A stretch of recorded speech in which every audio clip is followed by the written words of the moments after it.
Bienvenue à tous dans l'émission Le Vestiaire, une émission 100% synthé, 0% casse-couille. Alors, c'est quoi le Vestiaire? C'est tout simplement une page faite par des supporters pour les supporters de l'AS Saint-Étienne, le plus grand club de France, que dis-je, du monde, de l'univers, soyons fous. Ce sera un média essentiellement orienté sur les spaces et podcasts à écouter et à réécouter directement dans tes chastes oreilles stéphanoises. Bien sûr, nous agrémenterons au fur et à mesure la page d'infos, de statistiques et de la mine data. C'est pourquoi on vous invite tous à rejoindre le Vestiaire. On ne prendra pas de douche ensemble, mais on échangera sûrement de très bons moments autour de débats endiablés, de débriefs, de purges et de masterclass de notre 11 préféré. Alors j'en profite pour le dire d'emblée, nous venons en paix, communauté stéphanoise. C'est un peu tendu en ce moment, on vient peace and love. Un big up à tous les médias stéphanois qui travaillent d'arrache-pied, de près ou de loin, et qui permettent à la communauté d'obtenir de précieux contenus chaque jour. Un big up à Poto Carré, Évecte, Peuple Vert, la Tribune Stéphanoise, la Mise au Vert, Carton Rouge TV, Haroun ASSE, Ferveur Verte, ASSE News, But ASSE et j'en passe. Tous ceux qui partagent la même envie de vous informer et de produire du contenu de qualité. Nous n'avons aucune envie de reposter et de republier les infos qui apparaissent 10 fois par jour dans votre fil d'actualité. On souhaite créer un média unique où chacun d'entre vous en écrira l'histoire. N'hésitez pas à demander la parole durant le space, on vous fera monter lorsque nous aurons terminé la présentation du sommaire et fait le tour de table des chroniqueurs. Le Vestiaire, c'est nous, c'est vous. Oh putain, j'ai l'impression d'être Martin Luther King là. C'est normal? Bon, salut les gars, comment ça va? C'est la forme? Ah, ça va très bien et toi? Ouais, t'as vu la présentation? C'est du lourd, hein? Ah là, j'ai bien aimé, j'ai bien aimé. Le T'as discours kiffé? incroyable. J'ai la petite larme. C'est vrai, bon, c'est bon, la ferveur, tu la sens? Ouais, j'ai la ferveur. Bon. Bon, du coup, on va vous présenter l'équipe, même si elle n'est pas au complet ce soir. Alors, tout d'abord, on va introduire notre Hervé Matou du Forêt. Clément Guillaume, jeune journaliste sur Canal+, passé par France Télésport, quel CV incroyable. Alors, on est heureux de te compter parmi nous. Salut Clem. Salut à tous, ça va? Ouais, ça va parfaitement. Nous avons aussi Iliane, du coup, que vous avez pu découvrir lors du premier space de Planète Synthé, qui a un scout prometteur, qui a un œil avisé sur l'aspect technico-tactique, comme dirait Didier Deschamps. Salut Iliane. Salut à tous les gars. Et bien sûr, Thomas Laes, neveu de Laurent, alias Lolotte pour les intimes, le boucher stéphanois, tacle à la gorge Ridis, qui a reçu un carton rouge aujourd'hui et qui sera malheureusement absent pour cette première, ça fait tâche. Bon les gars, grosse intro, c'était nécessaire pour introduire le vestiaire. Au sommaire ce soir, le débrief, Auxerre, ASSE, un bon point ou 2 points de perdu? Ce sera la question à laquelle on va essayer de répondre, on va tenter de répondre. Un focus sur les tops et les flops. On a lancé un petit sondage sur la page aujourd'hui pour, sonder les Stéphanois sur, qui ils allaient lire, en top et en flop. Alors ils ont choisi, Lucas Tassin en top et en flop, la légende du couloir droit, Denis Sapia. Il y aura ensuite le carton rouge de la semaine. Alors on a un peu parlé avec les gars. On s'est dit que, avant là, il y a un dossier chaud, hein, il y a l'arrivée de Cardona, donc on va en parler bien sûr. Mais avant ça, quand on a commencé à bosser le sommaire, le carton rouge pour nous, c'était ce mercato, hein, qui traîne en longueur. Et bien sûr, ouvrir le dossier des latéraux, parce qu'on n'en peut plus. Les couloirs, c'est compliqué. Donc voilà, la parole est à vous les amis. En un mot, je vais vous demander déjà de définir en un mot cette rencontre. Qu'est-ce que vous en avez pensé? Clément, comment tu pourrais la définir en un mot cette rencontre contre Auxerre? Cette rencontre, en un mot, j'aurais dit frustrant moi, parce que, comme depuis la nomination d'Eric Orneland, on a la possession à environ encore 70 vendredi soir, mais pour la première fois, je trouvais que c'était vraiment une possession stérile. Il y a pas de Ouais. lien entre, le milieu et l'attaque, alors que contre Reims, ça avait été le cas. Contre Paris, on avait été bon également dans ce domaine-là. Je trouve que c'est le premier match sous Orneland où on n'a vraiment pas trouvé les ressources, les espaces et se projeter vers la surface adverse. On a eu très peu de situations où on était en situation de frapper, justement. C'est vrai. Et puis, depuis le début, on est toujours une équipe à réaction. On n'a jamais mené au score et ça pourra nous porter préjudice très rapidement. Pour l'instant, on a cette faculté à revenir à chaque fois, mais combien de temps ça va durer, ça, je ne sais pas.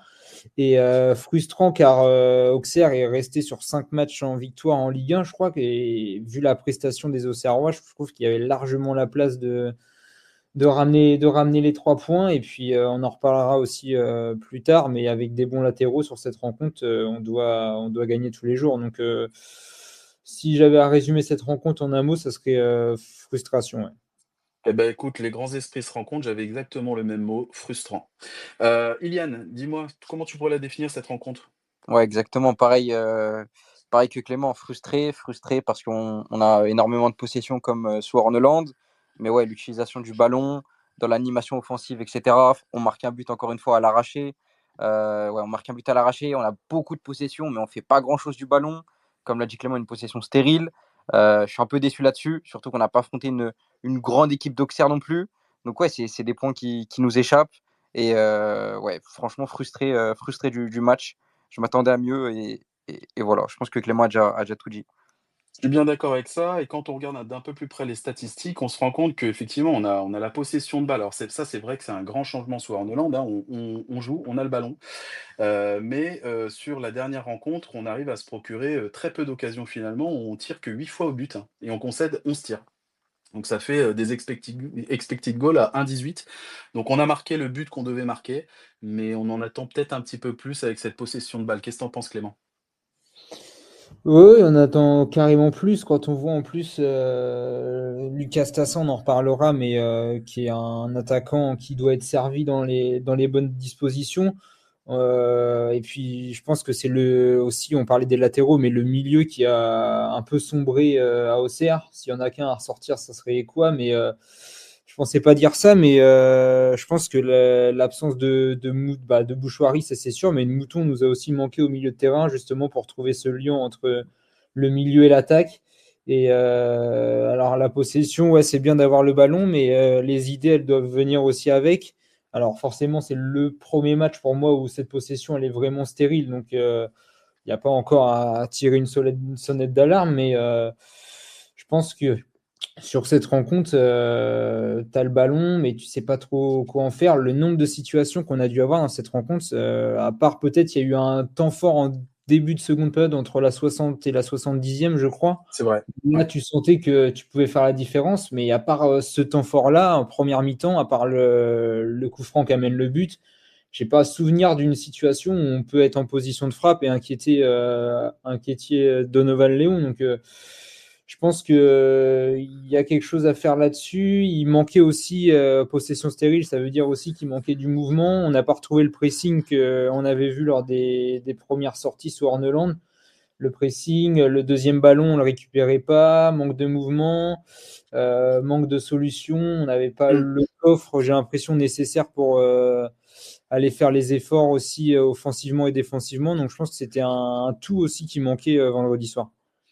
Ouais, ce que tu es en train de nous dire et j'ai bien aimé là, ce que tu as évoqué, dès le début, l'absence de la doublette, Mouton-Bouchoirie, elle s'est fait tout de suite ressentir et effectivement, cette possession stérile, on sent qu'il y avait pas ce joueur capable de casser des lignes avec une passe, quoi. Ouais. Effectivement, je sais pas ce que vous avez pensé de la prestation de Fomba, peut-être que tu pourras nous en dire un peu plus, Iliane, mais je l'ai trouvée assez décevante. Ouais, forcément, t'as pas Bouchoirie, t'as pas Mouton. Avec l'absence de recrue, t'es obligé d'aligner Fomba, qu'on sait qui est très limité, qui n'a pas le niveau pour moi de la Ligue 1, et Mathis Amougou, pour moi, encore trop jeune, avec en plus des envies de départ. Donc forcément, prestation assez décevante pour moi, pour Mathis Amougou. Et oui, t'es en manque complet de création. C'est pas Fomba qui va te faire de la création, qui va te faire ce lien entre la défense et l'attaque. Donc forcément en possession, mais pour rien faire finalement. T'as eu 0 occasion en première mi-temps, tu mets un but inespéré. Ouais, franchement, le milieu de terrain, c'est quand tu vois vraiment, tu vois l'absence de sans Bouchoirie, sans Mouton, il y a pas de créateur dans l'équipe et ouais, très déçu de Fomba et de Fomba sur ce match-là. Mais je suis pas surpris, mais c'est la sonnette d'alarme pour le mercato pour moi. Il a eu plutôt une bonne prestation sur le dernier match et là, c'est vrai que moi, je l'ai senti complètement perdu sur le terrain. L'entrée de Tardieu a été très intéressante. Je ne sais pas ce que vous en pensez, mais j'ai trouvé très juste, à la passe et on sent qu'il a tout de suite, réorganisé un petit peu ce milieu de terrain qui était un peu foufou. C'est vrai qu'un Fomba perdu et un Amougou qui est encore très jeune et qui a encore beaucoup, besoin d'apprendre, on l'a senti, ouais, un petit peu comme un chien fou sur le terrain avec beaucoup de pertes de balles, mine de rien. bien. Et c'est vrai que le milieu de terrain stéphanois n'a pas pesé face à la doublette auxerroise qui était vraiment impressionnante, hein, Owusu et Massengo, qui ont été vraiment très intéressants. Vous me permettez de donner une passe décisive à la Green qui m'en a donné tellement sur des spaces auparavant que là il est devant les cages. J'ai l'impression qu'il a envie de tirer au but. Donc la Green, écoute, on t'écoute. Bonsoir à toi, bonsoir tout le monde et merci à toi pour la très belle passe D. Déjà, j'espère qu'on m'entend bien. Hein, j'aime bien confirmer ça dès le départ. On t'entend très bien, Allez, David. super. Pour commencer, hein, bienvenue dans la commu au vestiaire et longue vie au Merci vestiaire. mon ami. Merci mon ami. Écoute, on a fait une longue intro. Il y avait personne, il y avait pas un chat. On était 4 dans le vestiaire. Il y a même pas de quoi faire un 11 complet. Et j'ai fait une grande intro pour expliquer pas mal de choses qui, je pense, sont très importantes dans ces temps un petit peu tumultueux dans la communauté stéphanoise. Nous venons en paix et nous adressons un gros big up à tous les médias stéphanois. Vivons notre passion en paix, les amis. On n'est pas là pour se prendre la tête. Exactement. Voilà. Allez, à toi. Je Allez, t'écoute. let's go. Regarde, on va faire un petit résumé là sur le match. Bon, déjà, quand tu regardes, hein, encore une fois, un milieu de terrain remodelé, un milieu de terrain où il manquait et Bouchoirie et Mouton. Dans la continuité un petit peu de ce qu'on avait vu déjà la semaine précédente, hein, c'est-à-dire un milieu de terrain où justement tu n'avais pas Ekwa qui était pièce maîtresse. Donc mine de rien, ça fait 2 matchs de suite qu'on voit la Saint-Etienne sans son milieu de terrain et donc on voit que Saint-Etienne a un petit peu galéré hein, dans ses intentions, dans son pressing, dans ses récupérations. On avait vu contre Paris l'importance d'Ekwa, notamment sur les récupérations hautes. On connaît l'importance de Boucherie aujourd'hui sur le jeu d'Orneland et mine de rien le travail de l'ombre de Mouton peu souvent mis en valeur par les supporters de la Saint-Etienne mais ô combien important.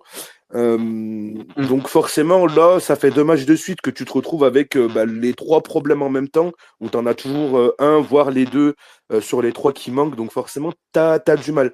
Je reviens aussi sur le fait que tout à l'heure j'ai entendu qu'il manquait énormément de mouvements devant et ça sera pas forcément le problème des milieux de terrain mais plutôt le problème de tes attaquants. Peut-être pas assez de mouvement. Le seul réellement qui avait du mouvement, est trop seul. C'était le petit Lucas Tassin. Justement, on va en parler juste après. Et On va en parler juste après. Avant, je voulais te demander, pour toi, ce match-là, est-ce que c'est un bon point ou c'est 2 points de perdus? pour moi, c'est un bon point. Tu vas prendre un point chez la 4e meilleure équipe de Ligue 1 à domicile. Donc D'accord.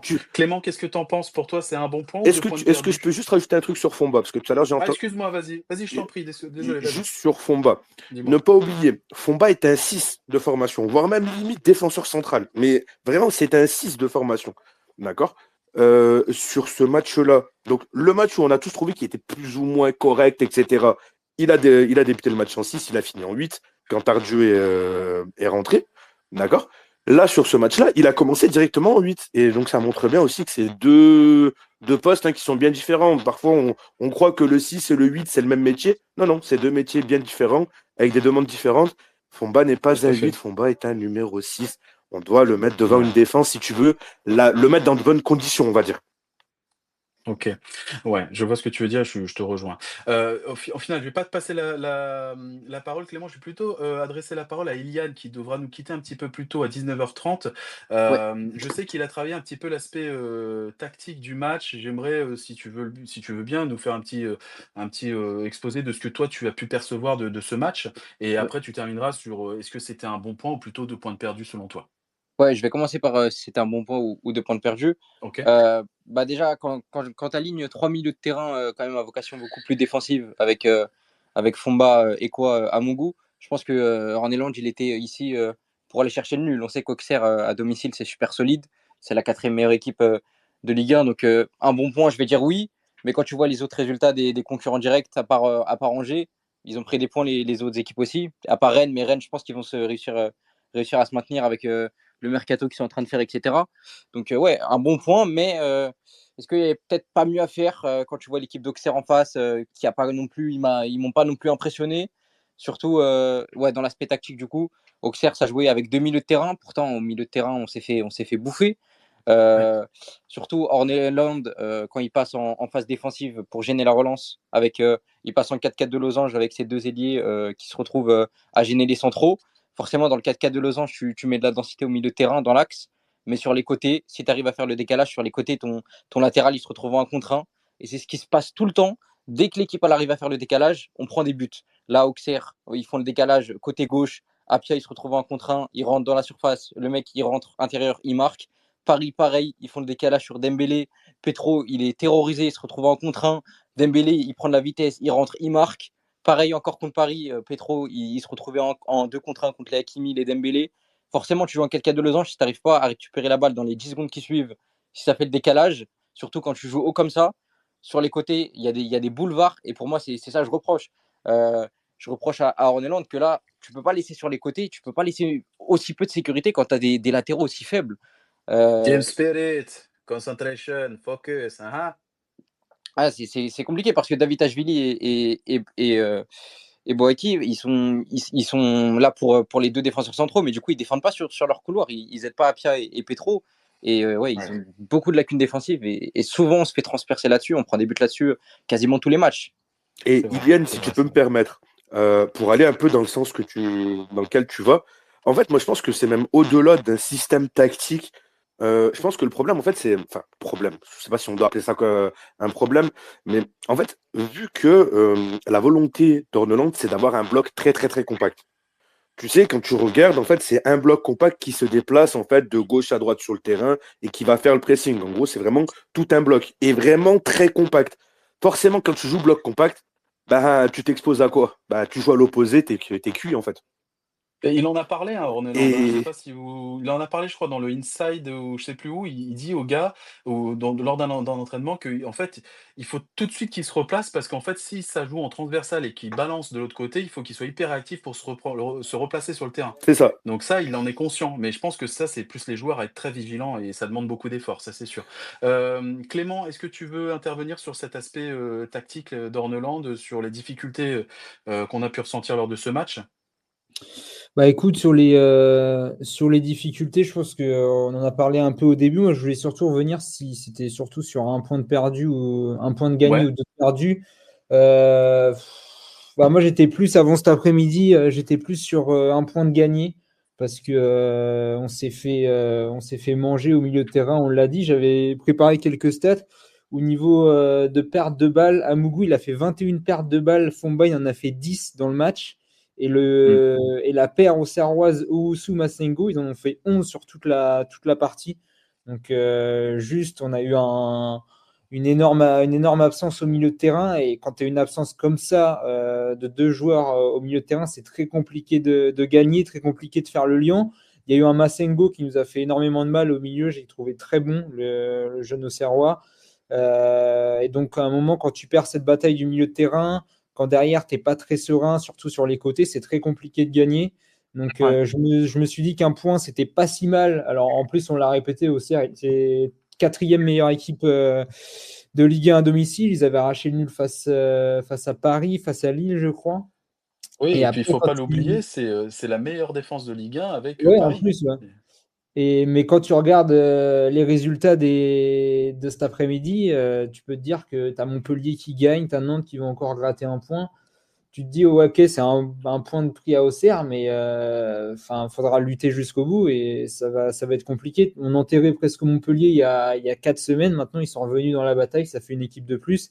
Et ces matchs-là où tu prends qu'un point, faudra en prendre deux de plus les autres week-ends, ça c'est sûr. Ouais.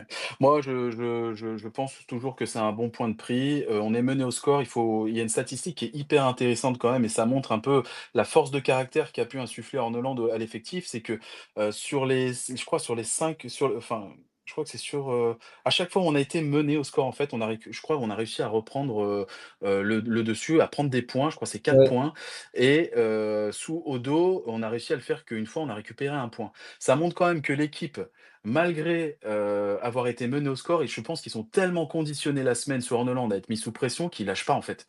Ils ont qu'une envie, c'est de revenir au score et ça, j'aime cette mentalité-là qu'on avait un peu perdue, où on a vu des Stéphanois prendre complètement l'eau. Bon, on parlera pas de Nice, mais c'est un exemple criant où on prend 8-0, où les mecs lâchent complètement l'affaire et sur d'autres matchs, où on prend des 4 ou des 5-0. Là, j'ai l'impression que ce sera plus possible. Donc c'est plutôt bien. OK, bah, merci les gars. Est-ce qu'on peut faire un petit, tour de table rapide sur vos tops et vos flops? Et après, on a fait un sondage, sur la page pour, définir avec la communauté, quels joueurs ils avaient élus, top et flop. Et ce sera un focus aujourd'hui sur Stassin, en top joueur, pour ce match et un flop sur Apia. Donc si vous pouvez faire un petit tour de table sur vous, quels sont, allez, on va dire vos 2 ou 3 joueurs ou voire un seul joueur qui sort un petit peu du lot sur ce match? Donc, tu veux commencer par le top? Ouais, top et flop, Euh, vous me dites les 2. Bah, écoute, pour moi, le joueur qui c'est le. En fait, c'est pas forcément un top, mais tu sais, c'est une espèce de médaille du courage, en gros, tu vois, des encouragements que je vais donner à Stassin, en fait. Le gars, OK. il court 50 bornes par match, tu vois, donc à un moment donné. Et puis, Donc tu il a rejoins la tellement. communauté, quoi. Ouais, OK. Là-dessus, ouais, là-dessus, vraiment. Enfin, difficile de ne pas lui le donner. Même si j'ai envie aussi de le donner à Ekwa, tu vois, parce qu'il est beaucoup dans le travail de l'ombre et tout ça. Mais en fait, c'est assez juste le fait que le gars, il court tellement, et des fois, c'est pour rien qu'il court, en fait. Donc, OK. juste pour lui dire, continue à avoir du gaz, gamin. Et en Et, flop? et en flop, entre guillemets, alors je sais que beaucoup ont mis Denis Sapia. En ce moment, c'est un peu la tête de turc de la communauté. Je suis d'accord. Écoute, pour moi, c'est pas lui le flop. Tu peux discuter avec. Pour moi, ça, tu discutes entre Fomba et David Agili. Toi, tu les mets sur une table et puis tu OK, les confrontes. OK. Clément? Alors pour le top, j'en ai deux. Alors Stassin, la Green vient d'en parler, on en parlera aussi après, donc je le mets de côté. Mais moi j'avais Ekwa aussi parce que je trouve qu'il a été, enfin il a surnagé au milieu. Forcément, quand tu as joué à côté de Fomba, tu le vois beaucoup plus. Il a été en lumière. Je trouve qu'il contrôlait le jeu en l'absence de Bouchoirie. Il a un peu métamorphosé depuis qu'Orneland Ouais, il est arrivé. il est hyper important, ouais. Franchement, il est ouais, serein, ballon au pied. Tu sens qu'il ne panique pas. De haut jeu aussi, il est très important. Mais j'ai envie de mettre surtout en lumière Nadé sur ce match aussi, que j'ai trouvé que Merci. c'est un des meilleurs Stéphanois. Je trouve que Ouais. c'est vraiment la définition parfaite du rock, présent au sol, présent dans les duels aériens. Il a gagné 5 de ses 6 duels au sol. Il a gagné 2 de ses 2 duels aériens. Donc en gros, il a gagné 7 de ses 8 duels vendredi soir. Je trouve Il a qu'il pas eu plus dégage. de duels aériens? Ça me Bah, moi, semble j'ai bizarre, j'ai vu 2. 2 Ah sur ouais. 2, mais après, ça se trouve, j'ai vu ça Ouais, en tout parce que cas. je l'ai vu impérial, hein, comme toi, hein, j'ai vu Ouais, très, très, vraiment très beau. impérial. Je trouve qu'il dégage une Ouais. sérénité vraiment à Puis toute une épreuve. puissance, ouais. Ouais. Serein aussi à la relance, il panique pas et je trouve qu'il est en train de s'imposer et d'être indéboulonnable clairement dans la charnière centrale stéphanoise. Je suis d'accord. En flop, du coup, tu mettrais qui, toi? Et en flop, je partirai sur Fomba, moi. Ouais. Les latéraux, on en parlera aussi après. Donc Fomba, je trouve qu'il a été inexistant. Il avait fait plutôt un match correct contre Nantes la semaine passée. Je trouve que c'était un de celui qu'on aurait pu sortir vraiment. Mais là, vendredi soir, il a été inexistant. En fait, on a retrouvé Lamine Fomba qu'on n'aimait pas voir sous Olivier Dalloglio, clairement.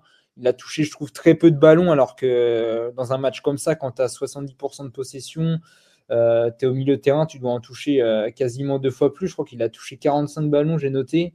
Il n'y a aucune passe clé, aucune passe qui casse des lignes, souvent des passes Mmh. vers l'arrière, trop peu d'impact. Et puis, je trouve qu'il a aussi une nonchalance qui est vraiment visible sur un terrain. Donc, vraiment en flop. Et puis, on peut aller plus loin, mais je trouve que Fomba, il n'a pas le niveau de la Ligue 1, clairement. Ouais. Moi, tu dis nonchalant, moi je l'ai trouvé paumé, vraiment perdu. J'avais Ouais, envie de ouais, lui c'est filer ça, une ouais. boussole, quoi. J'ai Ouais. l'impression qu'il arrivait plus, à savoir quoi faire, et j'ai senti complètement paumé.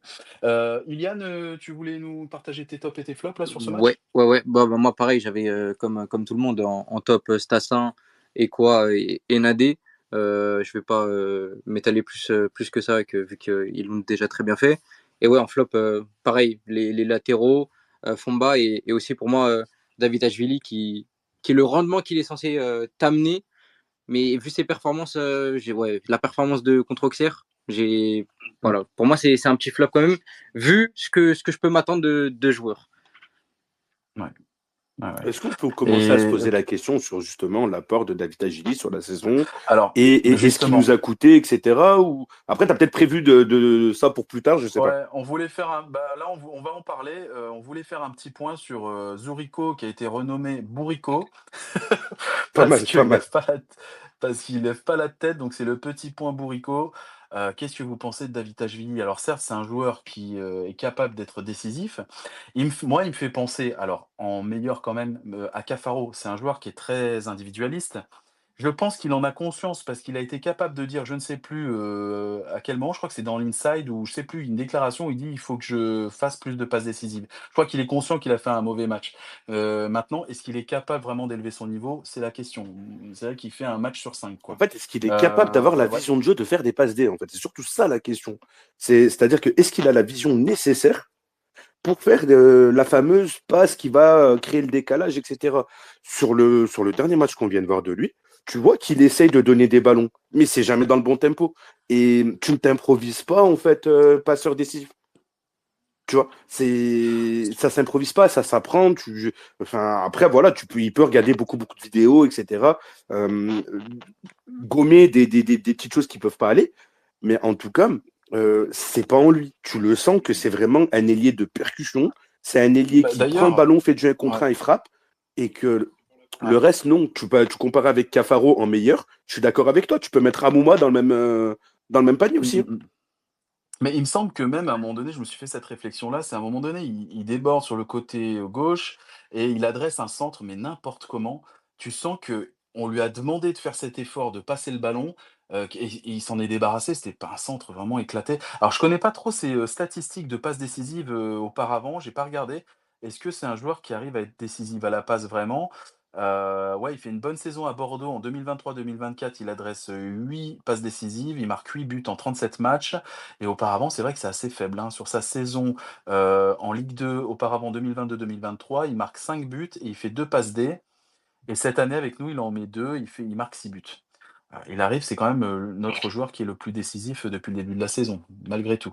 Ilian, tu avais envie de parler de Bourico? Ouais, ouais, bah, on sait que c'est un joueur frisson, c'est un mec qui peut te faire gagner un match à lui tout seul, mais c'est aussi, il y a le revers de la médaille, il peut complètement passer à travers sur certains matchs. Et contre Auxerre, pour moi, il est passé à travers. Après, il y a un point à souligner, c'est que la seule victoire sur Horneland que tu as, c'est contre Reims, et il est pas là, David Ashvili. Est-ce que ça veut dire un truc, je sais pas, mais ouais, c'est un joueur qui est capable de tout comme de rien. Et là, contre Auxerre, il était plus rien. Je suis d'accord. Clément, ton avis sur la question? Bah, moi, je suis d'accord avec Kylian. Je trouve que Davitashvili, ouais, c'est vrai que c'est compliqué sur les derniers matchs, mais tu sens que c'est le joueur dans ton effectif qui peut te faire basculer la rencontre à tout moment, C'est même ça. quand il est pas bien, en fait. Donc, Ouais, est-ce que tu prends le risque de le mettre sur le banc ou de le sortir tôt dans le match, alors que sur un éclair de génie, il peut te changer la physionomie d'une rencontre. Donc c'est un c'est peu ça. compliqué son cas, mais c'est vrai que je suis d'accord avec tout le monde qu'il est moins bien. Il n'est pas là en plus quand on gagne ou on fait un très bon match contre Reims. Mais moi, j'ai envie de persister avec lui et dans le fait qu'il peut te débloquer une situation indécise à tout moment. Donc, il a du talent dans les pieds, ce mec. Donc, Ouais. c'est compliqué son cas, mais c'est sûr qu'il traverse pas une bonne passe. Il faudrait qu'il se relance. Il y a eu son but à Paris, bien sûr, mais faudrait qu'il ait un match référence. Il avait mis un doublé à Angers, mais ça remonte à très longtemps, je crois, l'année dernière. Mais faudrait qu'il enclenche une dynamique, qu'il enchaîne des passes décisives sur une ou 2 semaines et qu'il se relance un peu. Mais Il a jamais eu de c'est dynamique dur à Le aussi. Saint-Étienne, triplé? Clément. Qu'est-ce que t'en penses? De Le quoi? Il a triplé, ja- hein, contre Auxerre, hein, je Oui, crois. le triplé contre Auxerre, tu as raison, mais c'est surtout, Ouais, il a jamais réellement eu de dynamique à Saint-Étienne. Enfin, moi, je l'ai pas vu. ouais, c'est vrai. Ouais. Peut-être que c'est que mon avis, hein, mais en tout cas, moi, je l'ai pas vu, David Agili, pendant 3, 4, 5, 6 matchs d'affilée, faire des performances où je vais lui dire, vas-y, je te mets 7, 8 sur 10 pendant tous les matchs, pendant 4 matchs d'affilée, 5 matchs d'affilée. Non. Alors après, Ouais. il y a des stats, il y a des scores, il y a des buts, il y a OK, très bien. Mais enfin, si le football s'arrêtait que uniquement aux statistiques, ça se saurait. Et bah, désolé en fait, hein. Moi, pour moi, David Agili, euh, c'est bien, tu mets un triplé contre Auxerre, tu mets un doublé contre Angers, tu mets un coup franc contre Paris, mais le coup franc contre Paris, c'est l'arbre qui cache la forêt. Son match, il est catastrophique à Zuko contre Paris. il met un but. C'est vrai, mais après, ça reste Paris, hein, on s'est fait déboîter, hein. On n'aurait jamais dû faire 2-1. Je crois que c'est 4 expected goals contre nous. On s'est fait complètement dominer. On a subi 25 frappes. Alors oui, il marque ce coup franc, mais personne n'était vraiment. On n'a pas rivalisé avec le PSG. Ouais, alors, bien Compliqué, évidemment, hein. tu rivalises pas, mais enfin, pour moi, première mi-temps des quoi, elle est de très très bonne qualité, par exemple, tu vois. Mm. Mais bon, après, c'est un défensif contre Paris, t'es défensif, tu fais un bon match, c'est plus simple, tu vois. Non, et puis J'ai envie de te tu dire, sais, on te verra plus. j'avais l'impression, mon impression contre Paris, c'est que on s'est dit, je pense que Horneland s'est dit: «Les mecs, jouez, on essaye de faire ce qu'on veut faire, même face à Paris». C'est-à-dire, c'était des relances courtes avec le gardien, ils ont essayé de relancer bas, et ils ont pris beaucoup de risques, on aurait pu vraiment se faire, mais éclater. Bon, heureusement, ils ont été assez maladroits, mais je veux dire, on s'est pas renié, on a essayé de faire quelque chose, c'était un peu match de gala et finalement, on s'en sort avec un 2-1, donc Bien sûr. ça donne raison.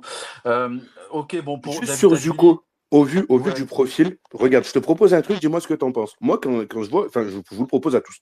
Quand tu vois le profil de Zuko, qui est un joueur, bon, il est le meilleur quand quoi? Quand il prend le ballon, entre guillemets, qui fait le perso, qui va percuter et frapper. Bah, fais-le rentrer en fait à la 70e sur des défenses fatiguées. Et éventuellement, je t'en voudrais même pas en fait d'essayer de faire basculer le match en fait à toi tout seul, étant donné que c'est ce que je vais te demander de faire si tu rentres à la 60 ou 70e en fait. Ouais, Alors que mais tu si tu vois? commences le match, c'est pas ça que moi je te demande. Je vais te demander de courir défendre, je vais te demander de faire des passes, je vais te demander de participer à la construction, et je vais pas te demander de faire des différences tout seul.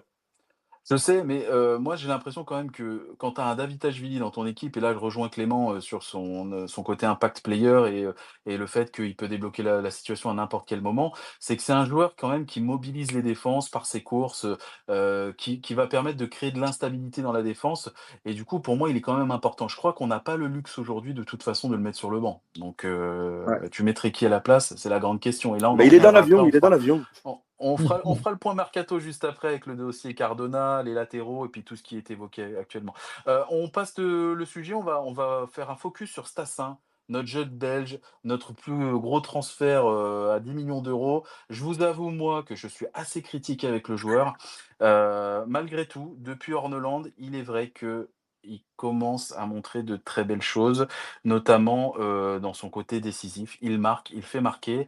Et je sens qu'il prend un peu plus, il se met un peu plus au diapason de la Ligue 1. J'ai l'impression qu'au début ça a été dur et que là il est en train de passer la marche. On espère qu'il va continuer comme ça. Quelles sont vos impressions sur Stassin, sur ce match et en globalité, on va dire sur, cette mi-saison, un bilan un petit peu de Lucas Stassin? Iliane, tu veux commencer? Ouais, ouais, c'est à ça pour sous Horneland, c'est le renouveau. Pour moi, Horneland, limite à l'heure actuelle, s'il doit mettre un nom sur la feuille de match dès le début, il met limite celui de Stassin. Il est tellement important, que ce soit offensivement, parce que c'est le mec le plus dangereux sous Horneland depuis qu'il a repris l'équipe, mais surtout dans ses efforts défensifs. Le mec qui cavale partout. Dans le système défensif de Horneland, il est primordial quand il passe en 10 pour gêner le milieu défensif. Je pense que qu'est-ce qui court, les efforts défensifs, c'est un joueur généreux. Ok, il a encore quelques déchets, mais il a 20 ans, franchement, c'est super prometteur sous Horneland. Et ouais, franchement, c'est le renouveau et c'est la bonne surprise de, de cette équipe de Saint-Etienne sous Horneland. Ouais, c'est vrai et je dis peut-être une connerie, mais il me semble que Horneland, il le remplace même pas. Il fait les 90 minutes à chaque fois, je crois, non? Ouais, ouais, non, mais il cavale tellement. Pour moi, il est primordial à l'équipe maintenant. C'est un titulaire indiscutable et je pense pas qu'il va bouger de l'équipe. Là, pour l'instant, c'est aussi OK. que tu n'as personne. Sissoko revient Ah, dans, mais je pense pas Sissoko que revient dans un Sissoko. match, bah, vous verrez. Vu comment il le fait bosser à l'Etra, en El gros, Nueve! en gros, c'est simple. Ça fait 5 semaines, enfin, ou 4 semaines. Nueve, il a des spécifiques, elles sont monstrueuses. Mais vraiment. Et tu vois que c'est des trucs que Ornoland lui demande de faire. Donc, vu ce que je vois tu vois, c'est un petit peu comme Fomba. Ça faisait 2-3 entraînements que je le voyais, il était chaud aux entraînements. Et je disais, oh, comment avec Odo, c'était un zombie même aux entraînements. Et là, le gars, il est chaud. Je dis, est-ce que Ornoland, il est pas en train de nous préparer un truc? Et là, avec Sissoko, en plus de ça, les gars, oubliez pas, hein, celui qui chapeaute le petit Nguessan, c'est lui, hein. Ouais, C'est c'est vrai. c'est le petit à Sissoko, entre guillemets, hein. Donc, Mmh. Donc voilà. Et Après, c'est vrai que Sissoko, il a une qualité que n'a pas Stassin encore, ou que peut-être Stassin va acquérir, mais Stassin est très altruiste et il ne tente pas assez sa chance. Sissoko, s'il a une balle, aux abords de la surface où il va il pas va se chercher à retourner, faire il une va passe, il va frapper. tirer C'est et il va mettre un pion, quoi. c'est ça. Et dans un jeu où, en fait, tes ailiers ont besoin de place, quoi de mieux qu'un numéro 9 qui fait de la place aux ailiers? Donc, C'est vrai. encore une fois, je ne dis pas que l'un mérite plus d'être titulaire que l'autre. En fait, pour moi, les deux se complètent dans une rotation. C'est pour ça qu'à la base, j'ai Mmh. jamais vu de concurrence en fait entre les deux, parce que pour moi, les deux, en fait, sur un match et sur un scénario de match, se complètent en fonction de l'adversaire que tu auras. Quand tu as un adversaire où tu dois te battre et tu dois faire la bagarre, je prends un exemple, je reviens sur le match de Nantes, je sais que je vais avoir Palois, ça va faire la bagarre, ça, tu vois, ça va pas être très très technique, etc. Et je vais mettre Sissoko, on va Ouais. faire la bagarre, et puis après, une fois que Palois il aura bien pris deux trois taquets, vas-y, je fais rentrer Stassin qui va être un peu plus malin et qui va se déplacer entre les lignes. Euh, À voir. Tu penses quoi, toi, Clément? Tu penses que Sissoko est capable de faire sauter Stassin ou comment tu vois les choses, toi? Non, je pense pas. Après, est-ce que Horneland aussi a l'idée aussi de les aligner tous les deux? Est-ce que je sais pas, même si vous pensez que ça peut être une bonne chose de les aligner tous les deux. En tout cas, pour revenir sur ce que tu disais, Stassin, c'est vrai qu'il a jamais été remplacé. Il a fait tous les matchs depuis qu'Horneland il est là, 90 minutes Ouais. à chaque fois. Et moi, je l'avais déjà dit lors du président Space, mais Stassin, enfin, on sentait déjà qu'il avait du football avant qu'Orneland arrive. Tu sentais que c'était un mec qui pouvait vraiment. C'est un mec en fait qui peut te planter ses 10 buts faciles dans une saison en fait. Et en plus de ça, tu sens qu'il a des facultés, des qualités de déplacement qui sont vraiment intéressants. Le mec décroche, revient. Quand tu vois sa hitmap, il est partout en fait sur le terrain et une débauche d'énergie qui est incroyable. Et là, Auxerre, il a été réaliste, il a un tir cadré, il a un but. Alors après, c'est une tête qui a plus qu'à Ah, pousser mais au il est fond. là. Mais après, c'est Ouais. plus facile à dire qu'à faire. Mais je trouve Mmh. que dans son jeu, hormis les statistiques, il est hyper intéressant, hyper important. Et puis, il permet aussi à une équipe de faire monter un bloc. Alors après, il n'a pas eu les milieux pour le servir aussi vendredi. Mais je trouve que c'est un mec qui va te faire gagner des matchs et qui est hyper important dans le jeu d'Orneland, en fait. Ses déplacements Ah, et tout, si on peut ouais. vraiment faire une fixette sur lui, c'est assez impressionnant, hein. Je suis d'accord. Après, moi, ce que je lui reproche, en tant que je pense pas qu'il pourrait le changer ça, c'est que je le trouve un peu lent. Un peu, pas peut-être pas assez physique. En fait, j'ai l'impression que c'est un joueur un peu moyen partout. Par contre, effectivement, il a de la vista, il est capable de mettre le pied quand il le faut. C'est un peu un renard des surfaces, mais du coup, il faut qu'il ait des ballons dans les pieds et qu'il termine, quoi. Ouais, c'est ça, ouais. Alors effectivement, tu parles de la heatmap et qu'il court un peu partout, c'est bien, mais en même temps, c'est au détriment aussi de peut-être un peu plus de tranchant sur certaines actions où j'ai l'impression que parfois, il manque de spontanéité et de réactivité. Alors bien sûr, il est jeune, mais voilà, c'est peut-être les reproches que je lui ferais et de pas assez tenter sa chance aussi, mais bon. Est-ce qu'on peut passer au dossier Apia? Parce qu'en fait, on a encore, 2-3 points à évoquer. Il reste encore un quart d'heure pour l'émission. On essaye d'avoir un format d'une heure. Je pense que c'est pas mal. Est-ce qu'on ouvre le dossier Apia et puis Avant le globalement dossier le Apia, dossier des juste, est-ce latéraux? que je peux quand même te Oui, rajouter un petit dis-moi. truc sur Stassin? Bien sûr, Stassin, bien sûr. depuis l'arrivée d'Orneland, en plus, tu sais, du travail du quotidien, entre guillemets, tu sais, les entraînements, etc., il y a énormément de travail en salle pour Stassin, depuis l'arrivée d'Orneland. OK. Pour, tu sais, Bah, info précieuse. prendre des épaules et tout ce qui va On avec. s'étoffer un peu, Ouais, ouais. voilà, c'est ça. Ouais, ouais. Donc, très très bon ça. OK.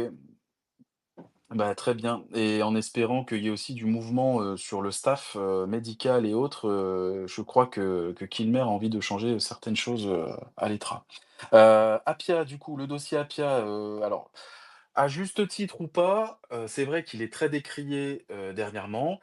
Il a pas fait un bon match, il fait quand même pas mal de fautes individuelles, mais c'est vrai que de l'autre côté, c'était pas très joli non plus.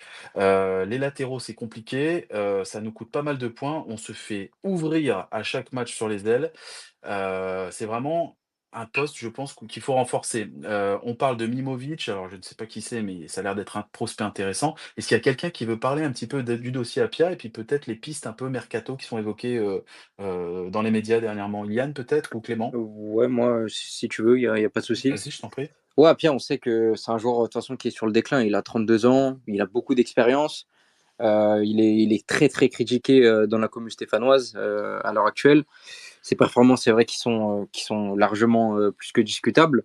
Après, voilà, comme je l'ai dit, moi, pour moi, je trouve qu'ils sont pas aidés, les latéraux dans l'équipe. Ok, ils sont en difficulté, Mais dans le système d'Orneland, sur les côtés, quand tu te retrouves en 1 contre 1 ou 2 contre 1 contre l'ailier plus le latéral, quand ton ailier, toi, il vient pas t'aider en défense, c'est compliqué de gérer tout seul. Surtout quand tu C'est vrai. tu connais ses difficultés. Donc forcément, tu vois plus ses défauts. Tu vois ça tout le temps, vu que ça passe tout le temps sur les côtés. Mais oui, on sait très bien qu'il est en difficulté. Il faut renforcer ces postes-là. Sinon, tu vas en continuer à en prendre des buts toute la saison. Et c'est compliqué de finir avec Apia la fin de saison, c'est sûr. Je suis d'accord. Toi qui, scoute et qui a fait d'ailleurs des analyses très intéressantes que j'ai pu lire sur ta page. D'ailleurs, je vous invite tous à rejoindre la page d'Iliane qui fait du très bon travail. Tu as pu regarder un petit peu Mimovic ou pas encore? Tu as pu t'intéresser aux joueurs, le regarder, voir un petit peu, s'il Hum, est prometteur, s'il pourrait nous apporter quelque chose? Honnêtement, je vais pas mentir, je le connaissais pas plus que ça, Mimovic. J'en avais déjà entendu parler. Après, ouais, voilà, c'est un joueur super prometteur. Saint-Etienne, quand même, est prêt à payer un prix fort pour lui, hein. On parle aux alentours des Ouais, on 5 parle de millions. 5 Enfin, millions, c'est voilà, ça, hein? aux alentours Ouais. des 5 millions d'euros, plus avec des bonus. Donc, ouais, c'est quand même un gros investissement de poser 5 millions d'euros sur un joueur. Donc, voilà, c'est un jeune prometteur dans la lignée de ce qu'ils veulent faire la nouvelle direction. Donc, ouais, pourquoi Ouais. pas pour l'après Apia ou le présent, de toute façon, tout de suite, maintenant. Donc, ouais, vrai de vrai, ouais, moi, je suis content de la piste. Après, je connais pas plus le joueur que ça. Et Clément, toi, ton avis sur Apia? Il y a aussi, la question de Masson, hein, qui risque de revenir là. Comment va s'organiser un petit peu, le chantier des latéraux? Comment tu vois les choses, toi? Bah, je suis d'accord que Apia, ouais, son match, mais faut mettre Petro aussi dans le même sac vendredi parce que je pense que les deux, ils ont été Ouais, enfin, inexistants et des deux côtés. J'ai essayé un peu de comparer aussi avec les deux latéraux serrois. Je trouve qu'on fait enfin, c'est une leçon qu'ils donnent en fait les Mensah et Joly. Ils ont donné une leçon à mais Petro et Apia, que ce ils soit ont dans été les incroyables. Ouais, ouais. ouais, que ce soit dans les duels, ils ont gagné presque tous leurs duels alors que Petro et Apia, on n'en gagné aucun. Je crois qu'on a réussi aucun centre. Apia et Petro ont réussi aucun centre dans la partie. Alors, à partir de ce moment-là, c'est très compliqué, mais même dans la différence de volume de jeu, de coffre entre les quatre latéraux vendredi soir, c'était un peu saisissant. Il n'y a pas de percussion. Même pour revenir, c'est compliqué. Donc, ouais, je pense que là, il y a besoin d'en recrues et rapidement même, Ouais. hein. Ouais, et puis On a déjà perdu pas mal ouais. de temps. Donc, Ouais, et puis depuis des années, hein, parce que ça fait longtemps qu'on n'a pas des latéraux performants. Moi, vraiment ouais. le dernier latéral qui m'a fait vraiment, vibrer, c'était Debuchy. Et c'est vrai que c'est un poste tellement clé dans le football moderne. Les latéraux, ça apporte, défensivement, mais offensivement. Que ce soit Petro ou Apia, ils n'ont aucun impact offensif. Incapable d'adresser un centre. Alors Petro était capable de marquer un but ici et là, on est d'accord, mais c'est pas suffisant, sur le long terme. Donc c'est vraiment pour moi les postes, vraiment primordiaux à combler à l'AS Ouais. Saint-Étienne. Ouais. Qu'est-ce que tu en penses, Scott, du coup? Scott, tu voulais parler un petit peu? Ouais, bonsoir tout le monde. Salut Merci Scott. d'avoir accepté l'invitation. Je suis très content que vous pouviez reprendre un petit peu le concept. Ça fait plaisir. Pendant un moment, il n'y avait Merci la pas. tribune stéphanoise. Mais avec plaisir, frérot. Tu sais qu'elle est là. Merci, c'est gentil. Alors, sur le dossier Apia, moi, déjà, on le fait par défaut. Apia, c'est par défaut, puisqu'aujourd'hui, à gauche, tu peux avoir trois joueurs. Donc, tu as Petro, Cornu et le troisième, donc c'est Masson. Voilà. Et puis, bah, malheureusement, à Piat, tu es obligé de le faire par défaut à la Saint-Etienne. Moi, ce que je voudrais rajouter à ce que vous avez dit sur ce match-là, Denis Sapia, j'ai trouvé que c'est un défenseur qui n'est pas tant percutant, qui ne prend pas de risque, contrairement à Mensah et Joly, donc deux latéraux auxerrois contre qui on a joué. C'est vrai que c'est pas beaucoup de prise de risque. Et alors, dans mes souvenirs, je crois que c'est une vingtaine de balles perdues, Denis Sapia. Donc, en ce moment, c'est très compliqué. C'est d'ailleurs lui qui nous a coûté le premier but de Moses Simons la semaine dernière Ouais. sur une mauvaise relance de la tête. Donc ouais, en ce moment, Denis Sapia, je vous rejoins tous, hein, Denis Sapia, c'est compliqué, mais malheureusement, on le fait par défaut. Voilà ce que je voulais Ouais, rajouter et sur puis tout je sais ça. pas si tu te rappelles, pendant le match, contre Auxerre, il y a une situation qui est assez criante. Alors je vais pas parler d'Apia, hein, parce qu'il est incapable de se mettre dans ce genre de position, mais quand à un moment donné, Joly, prend l'espace qui est vide pour se projeter au deuxième poteau et qui reprend, et qui est proche de marquer, C'est ce genre d'action-là qu'on attend aussi d'un latéral, c'est d'être capable, quand le bloc offensif, se rue au premier poteau, d'être capable d'apporter une solution au deuxième, soit de recentrer, soit de tirer au but et d'être décisif. Masson a été capable d'être ce type de joueur-là. Est-ce qu'il sera capable de le redevenir? Je ne sais pas, mais en tout cas, c'est sûr que ça pose question. Lagrine, tu voulais Après, oui, attends, excuse-moi, est-ce que je oui, vas-y. peux. Ouais. Après, ouais, forcément que les deux latéraux auxerrois sont beaucoup plus offensifs que Apia. Vous pouvez pas le blâmer là-dessus parce que ils jouent avec des pistons, Bien donc sûr, forcément ils ont la liberté de se projeter. Eux. Ils ont tout le couloir pour eux, c'est leur job. Donc c'est vrai. ouais, forcément qu'ils sont plus dangereux les pistons auxerrois. Ouais, c'est vrai. C'est logique, mais Mais oui, même sur une défense à 4, tu as, des milieux qui vont venir compenser et qui vont permettre à un latéral de se projeter. Mais bon, oui, oui, non, mais oui. en tout cas, C'est pour ça qu'on c'est parlait d'une possession stérile parce exactement. que les latéraux ils apportent pas. Ouais, ouais, complètement. Lagrine, tu voulais évoquer le sujet des latéraux, un instant? Bah, oui, mais après, moi, comment aborder le sujet des latéraux, sachant qu'on n'en a pas? Bah, on en a, mais ils font pas le Ben job. non, c'est pas des latéraux. Apia est un défenseur central et Petro est un défenseur central. Donc au final, en fait, on joue. Deschamps, il doit aimer nos matchs, tu vois, parce qu'on joue avec 4 centraux, tu vois, à plat à l'ancienne. Mais sinon, enfin, en soi, enfin, Denis Après, Sapia, Apia, ça défenseur fait des central. années qu'il joue à droite, hein. Bien sûr, mais c'est un défenseur central. Et même lui, quand il te le dit, quand tu parles avec lui, il te dit, je suis un défenseur central. La seule chose qui fait que je ne joue pas défenseur central, c'est parce que je fais 5 à 7 cm de moins qu'un défenseur central moyen. Ouais, ouais, Voilà. ouais. Donc, enfin, comment tu veux, enfin, t'imagines, c'est comme si maintenant je te mettais Batubinsika à côté droit et puis je te dis, mais merde, il sait pas faire des centres. Bah ouais, c'est logique, tu vois. C'est sûr qu'en tout cas, Petro, alors Apia, je le comprends plus, son poste de latéral.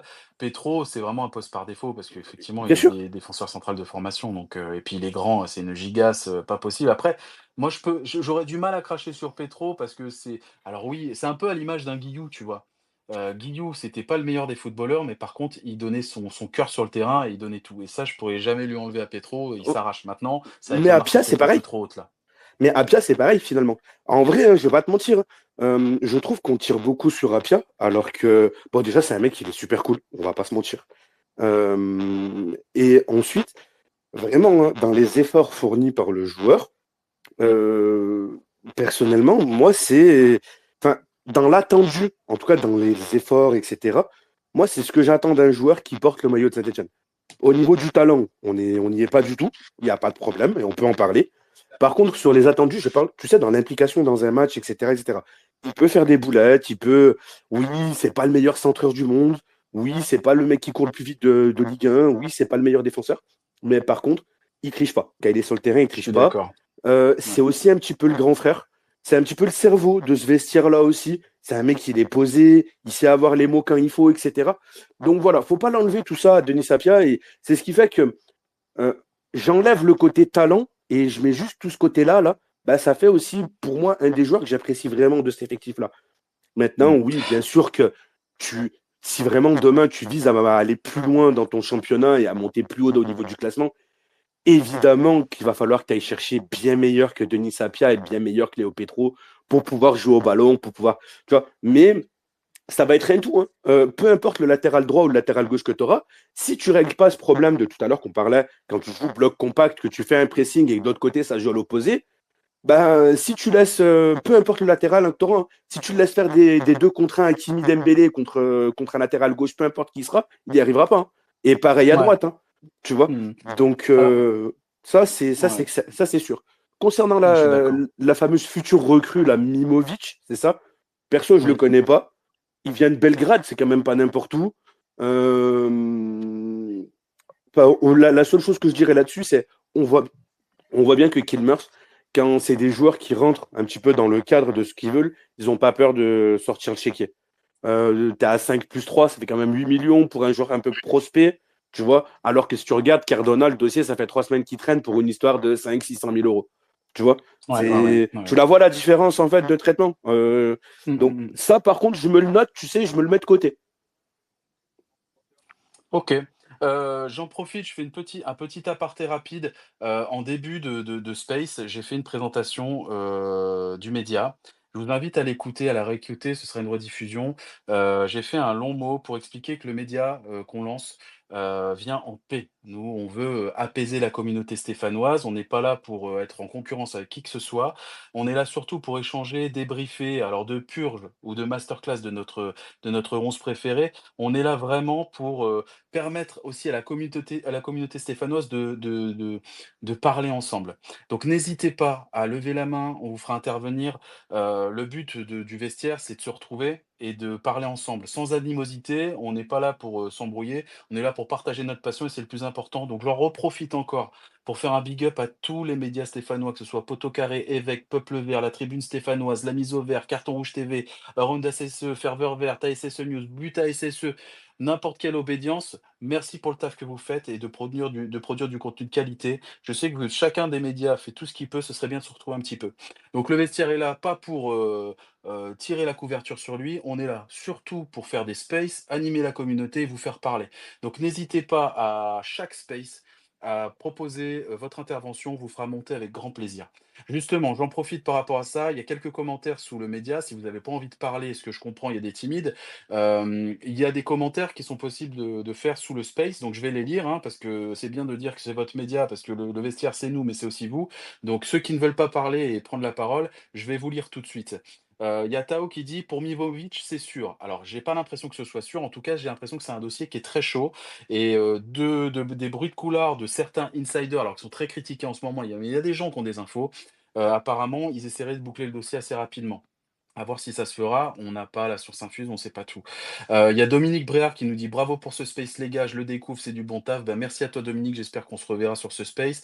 Vegeta SSE qui nous dit: «Super le début». Bah, c'est peut-être mon topo du début, il est assez long, mais j'avais besoin de présenter le média. Il y a Seb, Galgouf qui dit: «On parle beaucoup de Fomba en flop, mais on en parle de la première mi-temps de Amougou et du match de Zinedine Davitashvili». Alors, on en a parlé de Bourrico, c'est vrai qu'on n'a pas évoqué Amougou, on en a parlé un petit peu, c'est vrai qu'on l'a trouvé un peu perdu. Il est jeune, il y a beaucoup de rumeurs qui parlent que ses agents essayent de le faire partir du club, qu'il ne veut pas prolonger. On n'en sait rien. Est-ce que vous avez des infos, les gars, par rapport au dossier Amougou? Bah, déjà, sur Amougou, il y a une chose qu'on sait. Et ça, c'est enfin, le moindre suiveur, un petit peu, tu sais, qui est sur Saint-Étienne, etc., et qui a l'habitude de suivre un petit peu les trains, etc., est au courant. Amougou, depuis le départ, l'entourage, entre guillemets, pose des problèmes. D'accord? Je mets bien des pincettes dans l'entourage pose des problèmes. D'accord? Hein, faut bien. C'est pas une accusation que je fais directement à l'entourage. Mais ce qu'on sait, c'est quoi? Premier contrat pro, déjà, l'entourage ne voulait pas que le premier contrat pro d'Amougou soit à Saint-Étienne. Le deuxième contrat également. Et là, c'est pareil. Donc finalement, l'entourage ne veut pas forcément que Amougou s'épanouisse à Saint-Etienne. Amougou, lui, n'a jamais montré directement des velléités de départ. C'est vraiment son entourage et ce, depuis qu'il n'était pas joueur pro, en fait. Hein. Donc voilà, ça, c'est un vrai truc que je pense que, tu sais, les spécialistes comme Green Prospect ou Clem, tu sais, Oui, j'ai pas parlé de Green Prospect, mais aussi big up à Green mais tu Prospect, vois, bien ces sûr. deux-là qui vraiment te maîtrisent la partie jeune peuvent aller te confirmer. Il y a vraiment, enfin voilà, c'est depuis le départ, c'est depuis qu'il est tout petit qu'il y a cette galère-là.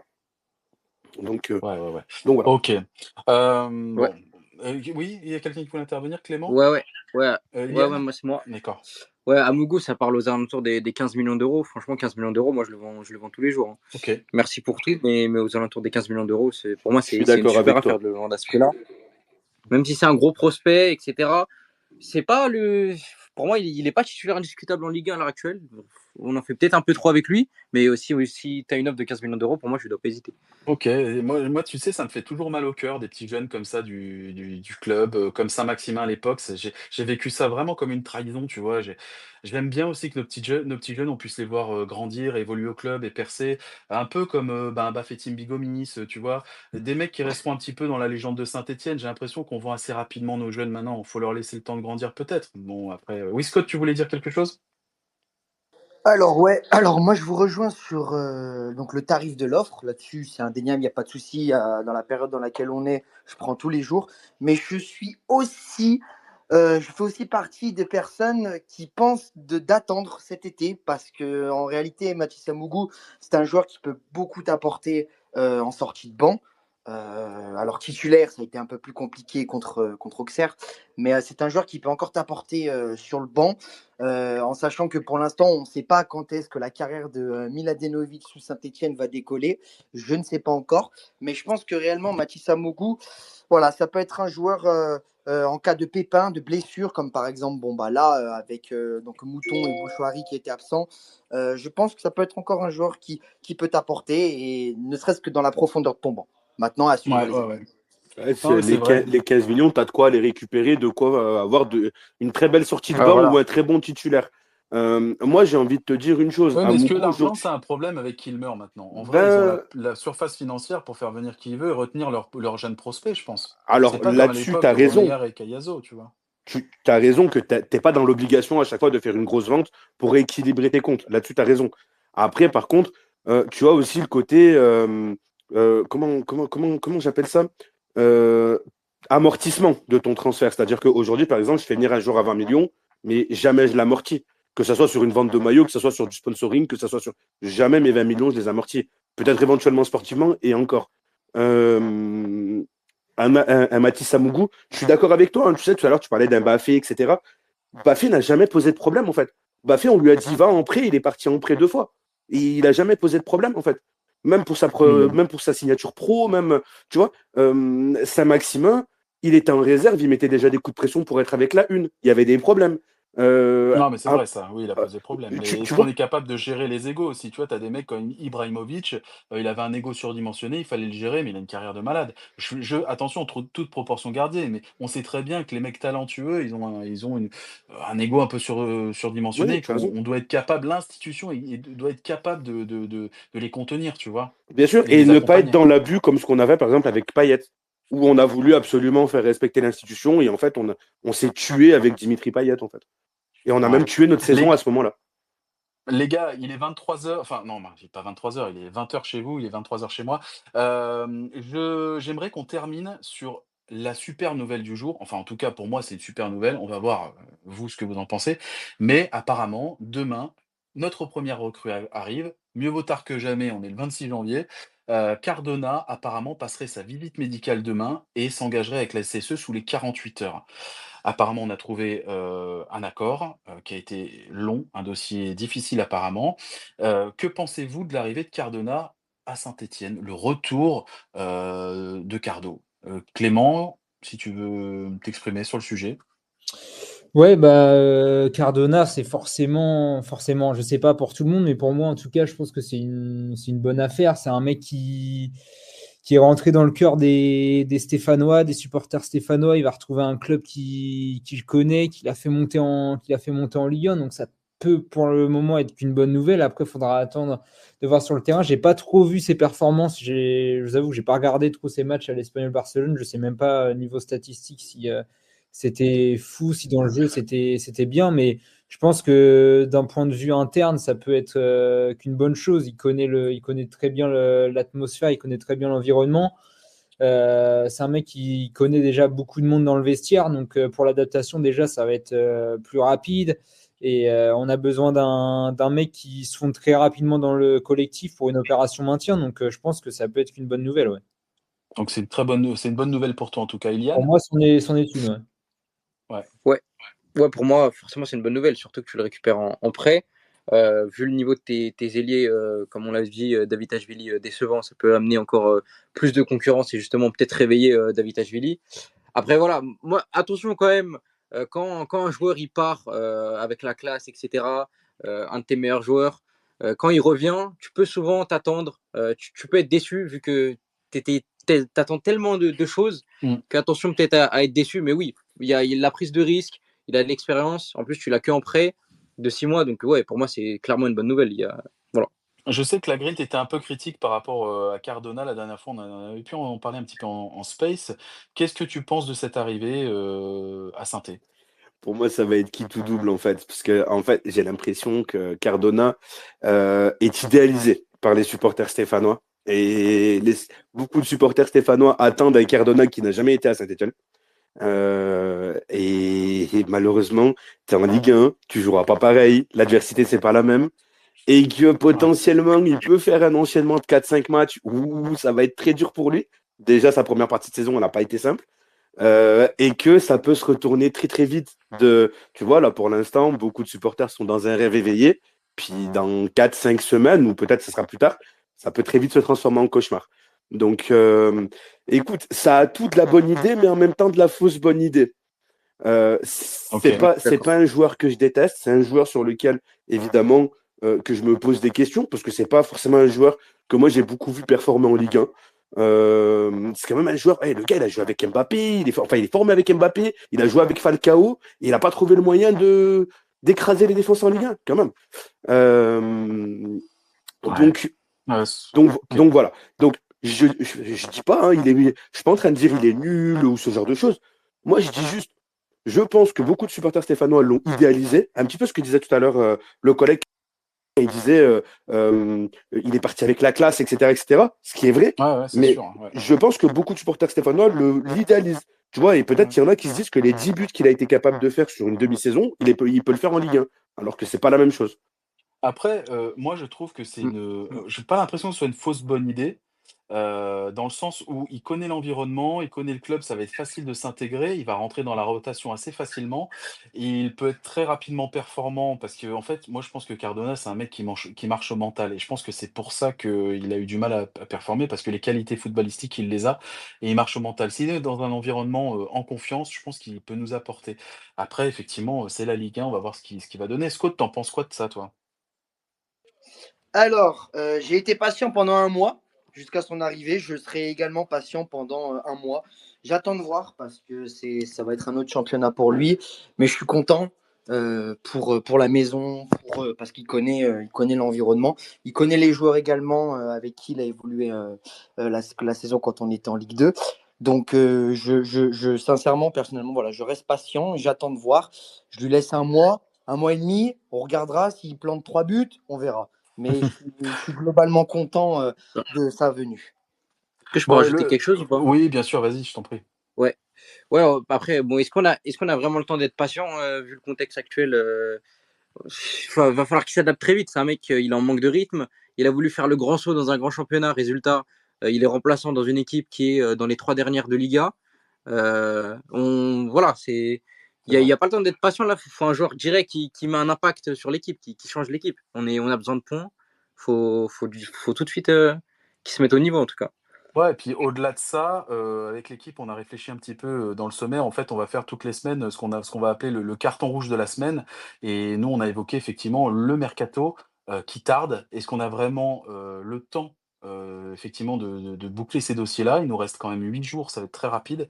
On est le 26 janvier, on a notre première recrue demain et on a, des besoins à quasiment à tous les postes. On sait très bien qu'on les doublera pas et qu'on n'apportera pas de la value partout.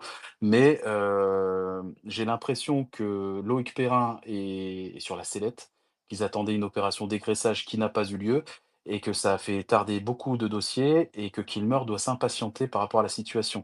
Comment vous pensez que ce mercato va se terminer? Est-ce que vous pensez vraiment qu'on va réussir à faire 3, 4 recrues sous 7 jours? La green. 3, pour moi, tu les feras, tes 3. Enfin, et pour moi, enfin, à partir du moment où le mercato il finit le 3 février, si le 2 février, tu fais tes 3 recrues, bah, t'as atteint tes objectifs. Scott, t'en penses quoi? Je donne ma confiance à Kilmer. Voilà, OK. moi, ce qui me fait le plus peur, c'est au niveau du dégraissage. Euh, Ça parlait de Mathieu Cafaro vers Caen. Je suis réellement pas sûr que Caen va s'aligner sur Mathieu Cafaro, d'autant plus qu'il y a de meilleurs ailiers concrètement en Ligue 2 pour Caen et dans la situation dans laquelle les Canets sont. Même en Ligue 1, hein, il y en a qui sortent du lot. Euh, donc, moi, sur les recrues, je suis assez confiant. Et puis après, là où je mets une réserve, c'est sur le dégraissage. Voilà. Mais après, Bah, encore une pour fois. moi, c'est ouais. Vas-y, Vas-y, vas-y, vas-y, excuse-moi. vas-y, je te laisse. Vas-y, vas-y. Non, je dis que pour moi, la mission dégraissage, c'est presque mission impossible. Quand tu gagnes 30, 40, 50 patates par mois et que tu es à 6 mois de la fin de ton contrat, tu peux signer libre où tu veux cet été. C'est hyper compliqué de faire sortir les joueurs. En fait, le Mais problème, il je est dès le départ. Donc, à mon Exactement. avis, convaincu, hein, je suis convaincu qu'ils Ouais. partiront vraiment à la fin de leur contrat, hein. Ah bah ouais. oui, c'est impossible de les faire partir. Les Tardieu, Monconduit, Fomba, ils touchent tellement Mais d'argent bon, que jamais ils partiront pour eux. Il n'y a aucun intérêt de partir maintenant pour eux. Exactement. Ouais. Pourquoi ils partiraient? En fait, en gros, c'est ça. En plus, c'est pas comme si Saint-Etienne les avait respectés ou que Saint-Etienne avait fait. Non, t'as rien fait. Tu les as même mis dans un loft en fait toute la première partie de saison. Donc, pour quelle raison eux maintenant ils t'arrangeraient en fait? Moi, elle est juste là ma question. Tu les as jamais arrangés. Alors, ils sont venus chez toi parce que tu leur as donné des gros salaires. Tu leur as donné une prolongation de contrat automatique en cas de montée, etc. Bon, derrière, en fait, aujourd'hui, ils sont considérés comme indésirables. Je prends par exemple le cas d'un Monconduit. Mais Monconduit, à quel moment le gars, tu lui donnes envie en fait de vouloir t'arranger? Jamais. Donc, Ouais, Scott. pourquoi il le ferait? Ouais. Scott, tu as levé la main? Je pense à la déclaration que Corneland avait fait, et je sais que la Green l'a beaucoup dit dans d'autres spaces et le dit aussi quand on échange. Et il a raison sur un point, c'est qu'effectivement, aujourd'hui, on a la chance d'avoir un coach en réalité qui va réintégrer ces joueurs-là. Il l'a dit dans une déclaration. Donc, j'espère que pendant que le coach les fera jouer, ils répondront présents. Voilà, c'est tout ce que je leur demande. Moi, c'est la seule chose. S'ils ne veulent pas partir, tout à fait, ils sont dans leur droit. Mais juste, voilà, de mouiller le maillot. Moi, c'est tout ce que je leur demande. Ouais. Ok, les gars. Clément, Eliane, vous aviez quelque chose à rajouter par rapport au mercato? Je sais qu'on parle de certains joueurs, il y a d'autres pistes qui sont évoquées, mais j'ai pas l'impression que ce soit très chaud, hein. C'est des rumeurs, quoi. Moi, non, j'ai pas grand-chose à dire par rapport au mercato. J'avais juste j'ai vu une info passer comme quoi le petit Pereira da Costa de Lens allait sans doute partir à Portland aux États-Unis.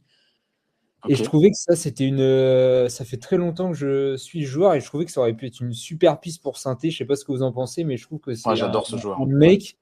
Je vois pas pourquoi des clubs de Ligue 1 sont pas positionnés sur lui. Le voir partir aux États-Unis, je trouve ça un peu. Après, tu as peut-être la volonté du joueur, mais tu as totalement raison. Mais c'est Ouais, comme. aussi peut-être, ça se trouve, j'ai pas tout en compte, mais je trouvais qu'il aurait pu faire tellement de bien à Tu as de raison. nombreux clubs en Ligue 1 que ça me. T'as raison. Mais regarde, c'est comme le Voilà. petit Koyalipou là qui vont chercher la Lance. Ouais, Mais à quel moment tu veux. Enfin, tu cherches en plus un profil comme Koyalipou. À quel moment tu te mets pas dessus?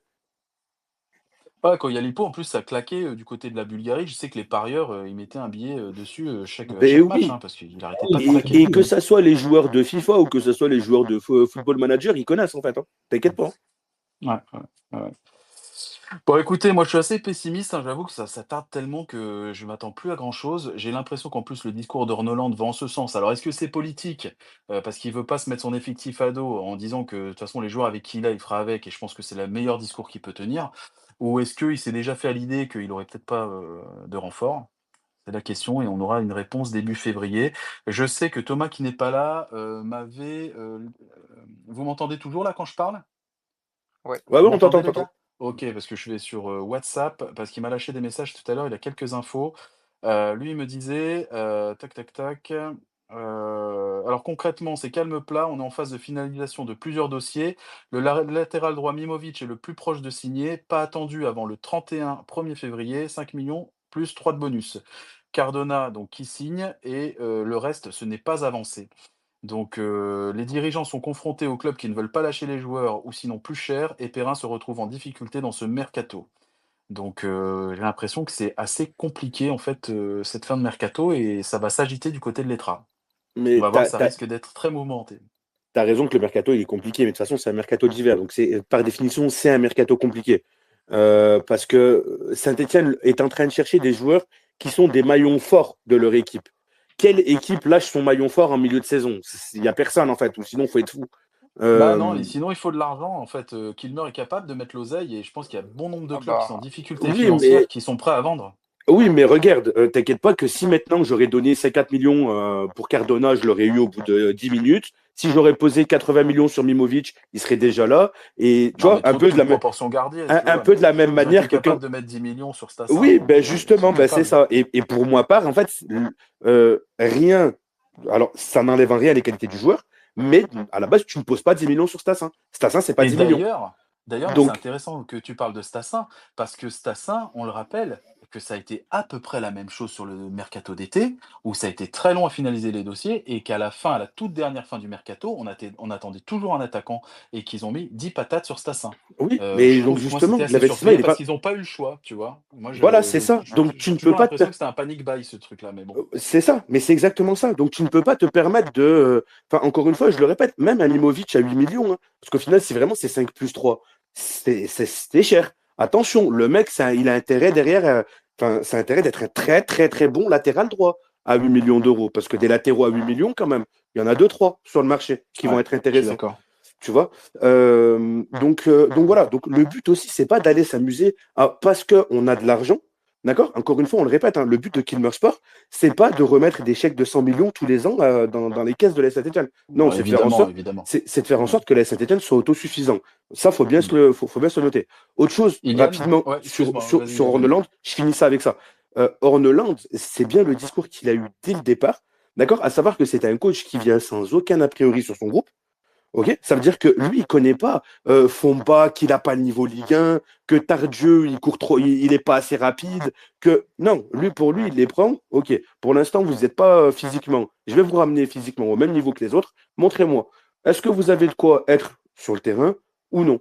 Voilà, lui, c'est comme ça qu'il voit les choses. Oui, c'est un Si tu constructeur, c'est un fondateur, il fait avec ce qu'il exact, a et il essaie de bâtir, quoi. c'est Un ça. Et bâtisseur. après, si tu lui donnes des recrues, il sera content. Mais même lui, il t'a dit quoi? Il t'a dit, moi, je suis pas fan du mercato d'hiver. Il t'a dit, moi, je préfère me concentrer sur le mercato d'été. Ouais, mais bon, là, on est dans les derniers, il va falloir sauver notre peau et on a des besoins criants à certains postes. Ilian, tu levais la Ouais. main, dis-moi? Ouais, on va dire le point positif déjà, c'est qu'on a de l'argent sur ce mercato à mettre. Il y a des clubs, ils ont pas un rond à mettre sur ce mercato. On a de l'argent, on a de l'ambition. Après, voilà, ouais, le temps là, il passe. Et pour moi, Et c'est est-ce le que va- tu penses justement, c'est important ce que tu dis, est-ce que tu penses que justement en fin négociateur, avec toute l'expérience qu'ils ont, ils savent que le temps joue pour eux, que les clubs sont vendeurs et qu'ils ont effectivement l'argent, mais qu'ils ne veulent pas subir la pression du montant imposé, par exemple un montant exorbitant pour un joueur et qu'ils laissent traîner un peu les dossiers dans l'optique de négocier au mieux les ah, joueurs? pour moi, plus tu tardes, plus le prix il va augmenter. Plus tu tardes, plus les clubs ils vont avoir du mal à remplacer leurs joueurs. Pour moi, plus tu tardes, plus c'est compliqué dans un mercato d'hiver, même dans n'importe quel mercato. Tu peux Ah ouais, faire pour moi, que. ça aurait été l'inverse. Dans une négociation, quand, tu as un club vendeur et que tu veux l'acheter, je pense que plus tu tardes, plus la personne a tendance peut-être à revoir ses prétentions à la baisse, non? Ça dépend le dossier, en fait. Ouais, ça dépend le Si, dossier, ça dépend le joueur, ça dépend le contrat. regarde, par exemple, tu prends nous avec à l'époque Wesley Fofana. Plus le dossier durait, plus ça allait dans notre sens. Parce qu'en fait, au final, tu as de moins en moins de temps pour négocier. Donc, le club qui le veut vraiment, bah, derrière, il est obligé de poser le gros chèque. Par contre, à l'inverse, je prends aujourd'hui un Tardieu. Tardieu, peut-être qu'au départ, tu te disais, allez, vas-y, à 500 000, je le libère. Aujourd'hui, en fait, je pense que même juste une prise en charge salariale, en fait, tu lui romps son contrat. Tu vois ce que je veux dire? Mieux C'est vaut tard Dieu que jamais. Ouais, je suis d'accord. tout dépend, en fait, en gros, dans quelle situation tu es au niveau de ton joueur, en fait. Si c'est un Mmh. joueur que tu n'as pas forcément envie de lâcher, bah, plus le temps y passe, mieux c'est pour toi, en fait. Donc après, tu fais Et encore plus augmenter les prix. ouais, Eliane, tu pas terminé, dis-moi? Ouais, non, mais tu vois, par exemple, pour prendre ton argument, en gros, l'inverse aussi, ça peut marcher pour l'inverse. L'Étoile Rouge de Belgrade, ils savent que Saint-Etienne, ils ont absolument besoin d'un défenseur droit. Forcément, ils vont pas, pour moi, ils baisseront pas leur prix. Ils savent très bien que Saint-Etienne, ils vont les débourser l'argent pour aller chercher Mimovic. Donc, Mmh. pour moi, plus le temps passe, je vois pas comment ils baisseraient leur prix, les clubs. Alors que tu sais Bah, très bien qu'en face, ouais. ils ont absolument besoin d'acheter et de renforts. Ouais, ouais, après, comme disait, Thomas, qui a quand même des infos assez pertinentes à chaque fois, et c'est le dossier qui est le plus proche de se finaliser après Cardona. Donc, on va espérer une bonne nouvelle. Moi, j'ai l'impression que le profil, est taillé pour Saint-Étienne. On verra bien parce que je le connais pas du tout ce joueur-là. Je suis curieux de Les savoir les Ouais. montages, hein. Si on fait que des prêts avec option d'achat l'année prochaine, c'est vraiment que, en fait, on n'avait plus d'oseille pour cette année et qu'on est en train de tout décaler sur le bilan de l'année prochaine. Si c'est le cas, Alors, on tu en sais reparlera. quoi? En Ouais, mais sachant, moi, je Mets-toi-le de pense ouais. côté, ça. Ouais, on verra, mais tu sais quoi? Il faut voir la liste ahurissante des fins de contrat en 2025, moi j'ai l'impression aussi qu'il y a une volonté de pas trop s'engager sur 6 mois pour repartir un petit peu comme sur une feuille blanche pour l'été, 2025. Ouais, c'est ça, mais d'où Oui, les fameux excuse-moi prêts avec Scott. option d'achat obligatoire, tu sais, comme ça sur ton bilan comptable, au lieu que ça soit sur le bilan comptable, en fait, ton option d'achat, enfin ton achat, ton transfert, au lieu que ça soit sur le bilan Oui, oui, comptable je de vois cette ce que tu année, veux dire. tu le mets à juin prochain, donc l'année prochaine. Oui, Scott, excuse-moi, je t'ai coupé la parole, tu voulais Non, tu c'est voulais dire moi qui quelque te l'ai chose? coupé, excuse-moi. Non, non, pas de Non, je problème. voulais dire que à la fin de la saison, là, déjà, les clubs de France, ils vont perdre 1,5 million en termes de droits télé. On se souvient que cet été, c'était compliqué pour des clubs pour recruter. On pense à Montpellier, on pense au SCO. Donc peut-être qu'effectivement, les clubs de Ligue 1 aujourd'hui anticipent aussi cela pour cette période, pour la période de transfert. Donc à suivre au niveau des contrats que les dirigeants proposeront à leurs Effectivement. joueurs. Effectivement. Je fais un dernier petit tour de table si vous avez quelque chose à rajouter les gars et puis après on va finir sur cette première. Moi j'ai passé un super moment avec vous en tout cas et puis on se donnera rendez-vous après pour, le prochain match et on débriefera comme ça, chaque semaine en évoquant les dossiers chauds, autour de notre club. Ilian, tu as un petit mot pour la fin? Ouais, un petit mot, franchement, je suis. Le match 1, ça s'annonce quand même super compliqué, surtout quand tu vois Montpellier qui revient à fond alors qu'on les avait enterrés. Je sais pas, je suis pas forcément confiant à 100% et j'attends vraiment de voir les recrues et la fin de mercato parce que pour moi, avec cette équipe-là à l'heure actuelle, tu vas galérer jusqu'à la 36e journée pour te maintenir. Clément? Bah écoute, je suis dans la même situation qu'Iliane, surtout vu notre calendrier sur les 3 prochains matchs, hein. Tu vas à Lille, même si c'est peut-être le moment de les prendre finalement, Lille, je sais pas. Mais après, tu as le match contre Rennes qui est dans une situation aussi très compliquée, mais sur le papier, pourtant, il ne devrait pas du tout être là. Après, tu as Marseille, après, tu as le match contre Angers qui sera aussi important. Je pense qu'on en saura déjà un peu plus dans 4 matchs. Mais je pense qu'il faut s'attendre à lutter jusqu'au bout pour le maintien, avec Montpellier en plus qui revient dans la course. Donc ça va être tendu jusqu'au bout, mais il y a des éléments qui portent à croire qu'on va se maintenir. La Green?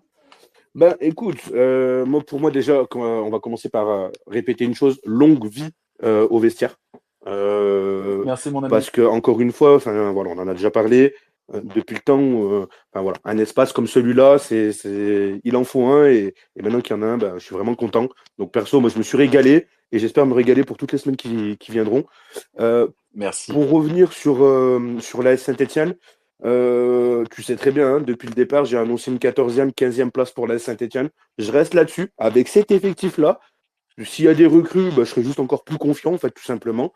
On vient tout juste de commencer la deuxième partie de saison. On est en difficulté, mais les autres aussi, on le voit. De toute façon, ça va être dur jusqu'au bout. Et il suffit juste à Saint-Etienne de faire une petite série de 2-3 matchs. Regarde, là, ça fait 2 matchs qu'on perd pas. Il suffit que tu en gagnes un. Bah, tout de suite, t'enclenches des dynamiques. Donc, les amis, restez confiants. Le vert, c'est la couleur de l'espoir. Ce sera mon mot de la fin.